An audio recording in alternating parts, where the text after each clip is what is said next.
audible to you? Yes. What happened? Is there any network issue? Yes. So acids are proton donors and bases are proton acceptors. So I told you this is the last class. That metal oxides, they react with oxygen to form basic oxides, right? So this is your metallic oxides, copper oxide. It is a metallic oxide. They are basic in nature. They react with acid to form salt and water. Okay. Similarly, non-metal oxides, they react with oxygen to form acidic oxides. Carbon dioxide reacts with water to form carbonic acid. Okay. So here carbon dioxide is a carbon is a non-metal, so its oxide is also non-metal, non-metallic oxides, which are acidic oxides. Okay, so we have done this in the last class. Please at least respond. Have we done this on? Sorry. Please turn on your video. I'm really not well right now. I'm in bed right now. Okay. So please tell me, have we discussed this in the last class? I was talking about how metals react with oxygen to form basic oxides. And then basic oxides belong to the larger group of compounds called bases. So similarly, non-metals, they react with oxygen to form acidic oxides.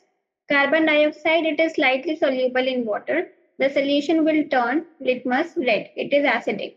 So the weak acid, carbonic acid has formed. So CO2 reacts with water to form H2CO3.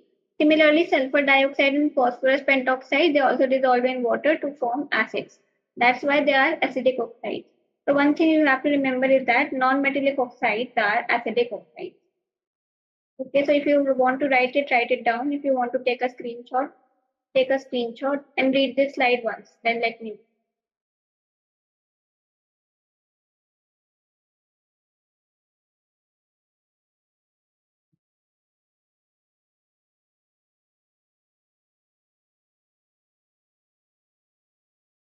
I've taken a screenshot. Done? Hmm. The next thing is about amphoteric oxides. So amphoteric oxides, they will react with both acids and alkalis. So the best example is aluminium oxide. Aluminium is a metal, so aluminium oxide should be basic, but no, aluminium oxide is amphoteric. It is both acidic as well as it is basic because it can react with acid, HCl, to form AlClC, aluminium chloride plus water. Similarly, it can react with base to form sodium aluminate. This is your sodium aluminate and water. So it is called an amphoteric oxides. So these two examples you have to remember. Al2O3 is amphoteric and zinc oxide is amphoteric, which can react with both acids and alkalis.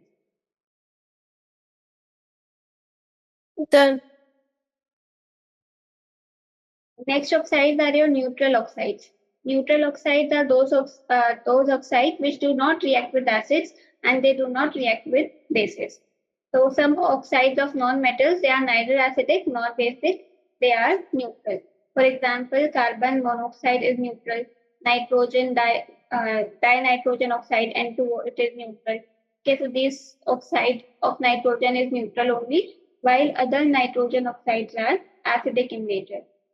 Okay, so this is very theoretical. Read this slide once at least and then take a screenshot. Done. So here, another oxide, this oxide which I am talking about, dinitrogen oxide, it is neutral oxide. So it is used as an anesthetic by the dentist, and it is also called laughing gas. So which gas is called laughing gas? It is N2O. So these are your homework questions. I have already told you about this. You have to answer these questions. Okay. So tell me the answer of first question. What color change would you see on adding litmus solution to a solution of phosphorus pentoxide? What should be the answer here?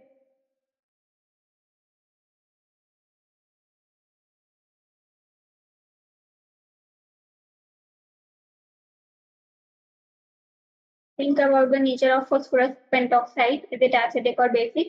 And then think about the color change of litmus.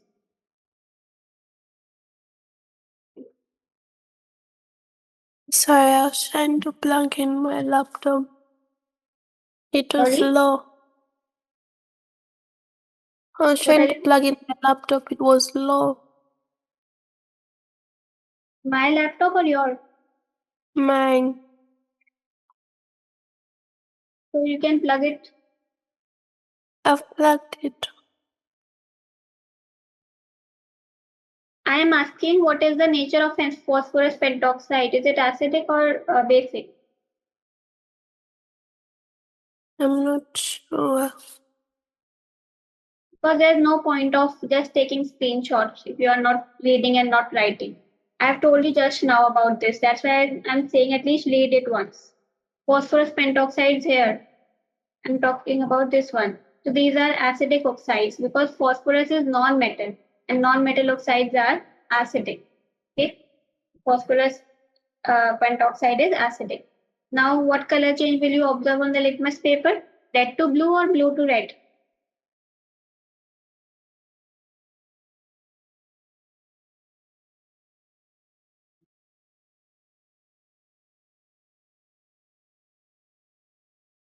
This we have discussed in the very first class of this chapter, acids and bases.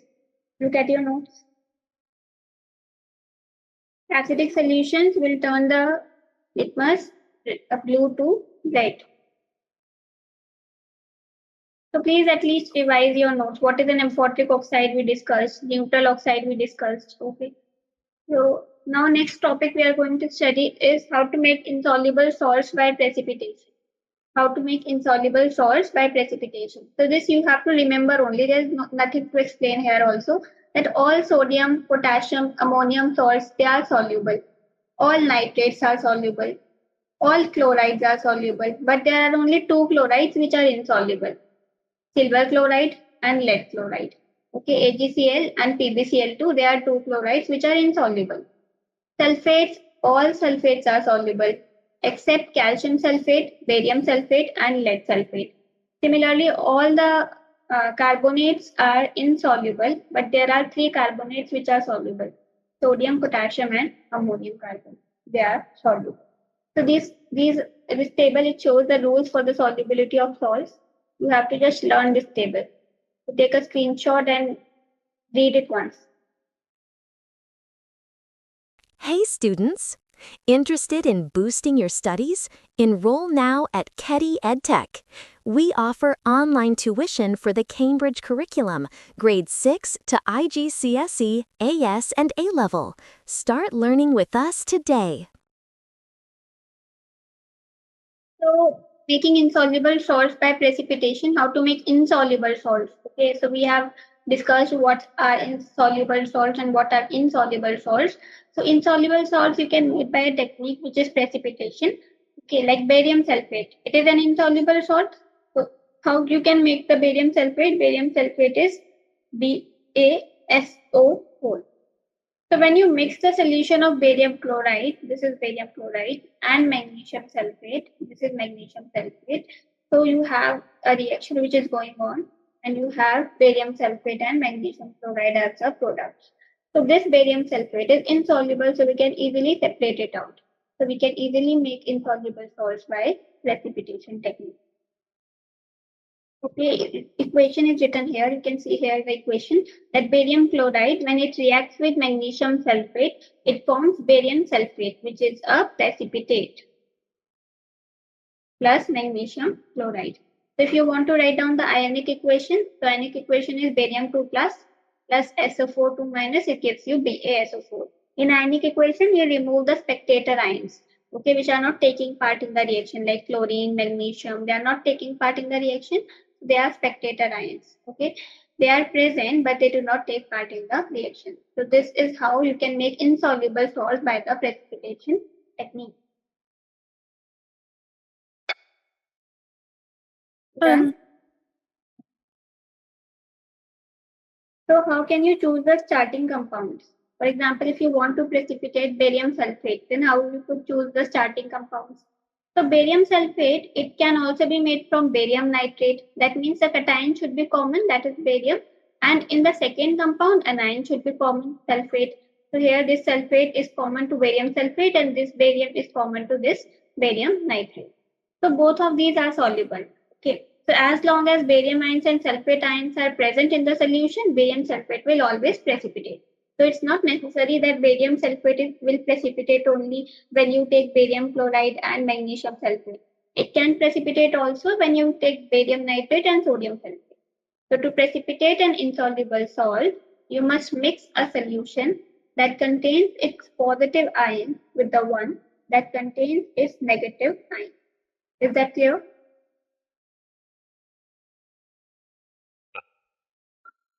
Yes. Read it once. Let us read now some uses of precipitation. How we can make use of this precipitation technique in our industry. The first use is that it is used to make colored pigments for the paint. It is used in some places to remove harmful substances which are dissolved in water. Like when cleaning up wastewater, this technique is used. It is used in making film for photography. For this, solutions of silver nitrate and potassium bromide. Silver nitrate is AgNO3 and potassium bromide is KBr.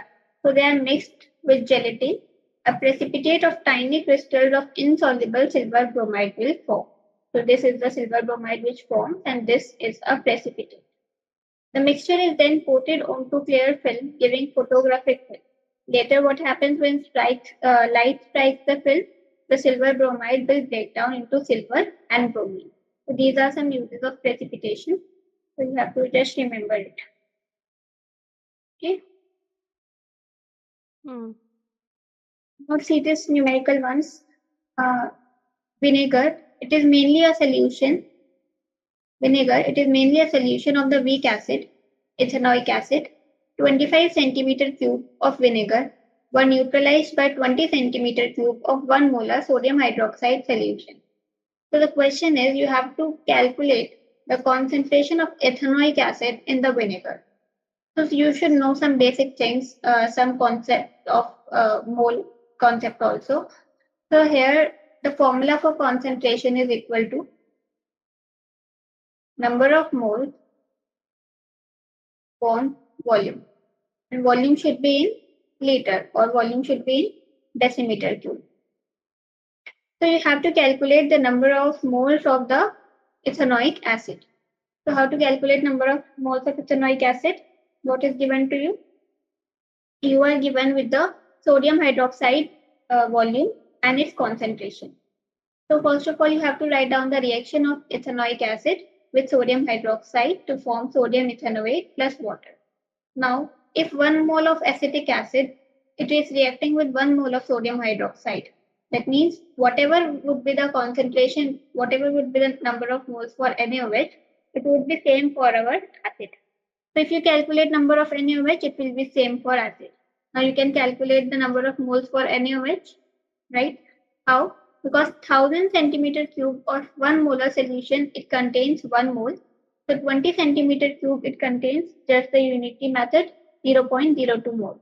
Okay, so this we will study in the mole concept chapter. For now, you can remember the formula that if it is given 1 molar, that means number of moles is equal to 1, which is present in 1 liter of solution. That means in 1 liter of solution, 1 mole is present. Okay. So here 1 mole of alkali neutralizes 1 mole of acid from the balanced equation. So 0.02 mole of alkali neutralizes 0.02 mole of acid. So we get the number of moles for ethanoic acid 0.02. What should be the volume? Volume it is given in the question. It is 25 centimeter cube. But you have to take it in decimeter cube. Then you have to convert it. Okay. So remember these conversions that 1 liter is equal to 1 decimeter cube. And 1 liter is equal to 1000 centimeter cube. That means 1000 centimeter cube is equal to 1 decimeter cube. So it is given in the question 25 centimeter cube. So you have to convert it into decimeter cube. So how you can do it? 1 by 1000. Sorry, 25 by 1000. So it comes out to be 0.025. So you just have to write down the value and solve it. Clear? So this question, it involves the formula of the mole concept chapter, which we will discuss later.